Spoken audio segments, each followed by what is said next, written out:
coyote del siglo. No lo puedo creer, Pepe.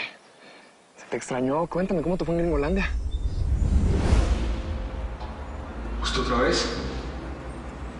Mira, ya te dije que por favor me diera unos días para pagar lo que le debo a la hipoteca. Por favor, se lo pido. Tienes que irte. ¿Irme a dónde? Por Dios, yo no conozco a nadie en este país. Pues, digamos que a Daniel Almaraz no le fue muy bien en ese lugar. ¿Quién es Daniel Almaraz?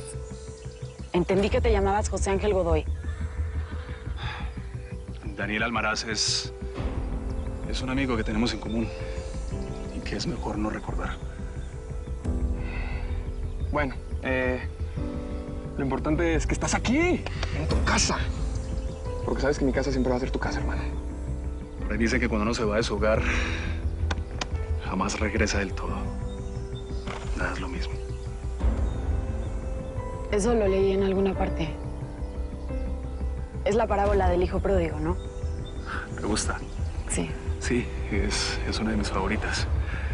Oye, chava, de verdad que tu mujer cada vez me impresiona más. ¿Eh? ¿Ah? Aunque te noto un poco seria. No entiendo por qué si se acaban de casar. Por cierto, ¿dónde va a ser la luna de miel? No, ni me toques ese tema. No va a haber luna de miel. Pero, ¿por qué?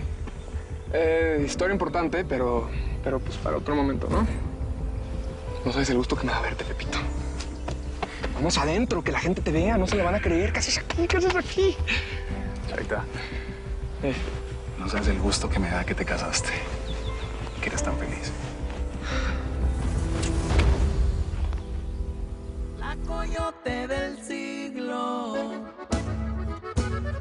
Yo soy hija de Delmira Rigores y de Vicente Acero. Soy tu hermana.